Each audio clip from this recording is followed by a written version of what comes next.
Your Excellency, distinguished guests, ladies and gentlemen, mine is really very, very short.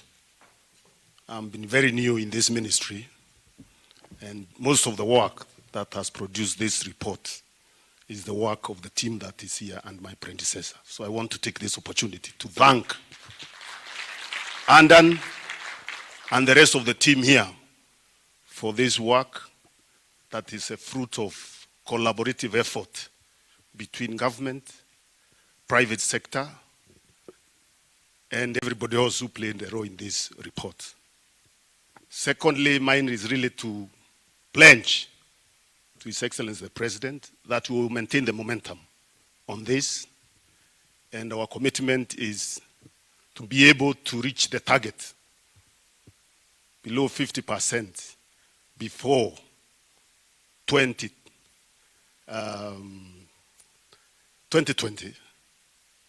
because that was the target. From the report I've seen, that was the target, and I think it is achievable if we work together. I agree, I know it is really going down, improving the performance. Going up becomes more difficult as you go up, becomes more difficult, but I don't see why Kenya can't do it. The talent, the skills that are required are right here in this room, and therefore if we are able to be synchronized properly, we can be able to do it. I don't see the reason why, for example, our land transactions should take so long, yet there are ways of doing it to make it very easy and synchronized, so that when you are transferring property, when you are paying for construction permits, when you are trying to securitize property so that you can be able to access a credit or be able to start business, it is possible to digitize, to synchronize all this, and then we are able to make our land transactions fast and deal with one of the key bottlenecks that is actually identified in this report. Making it easy for cross-border trade. We are already moving into the single window, but there are still many challenges in terms of making all the government agencies fully join the single window and make it seamless. I don't see why we cannot do that. We have, again, the expertise and the capacity to do it. We should be able to do it. Your Excellency, we want also to move, really, having made a lot of effort in terms of reforms, legal reforms, reforms of processes. We also want to make now it,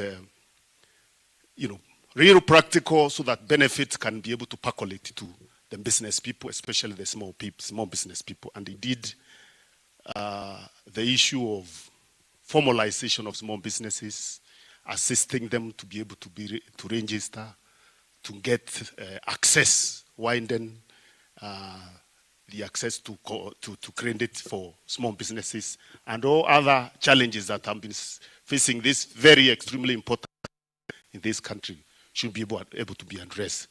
Really, mine is to pledge to you and the team that we work together to achieve the results we have set ourselves to do.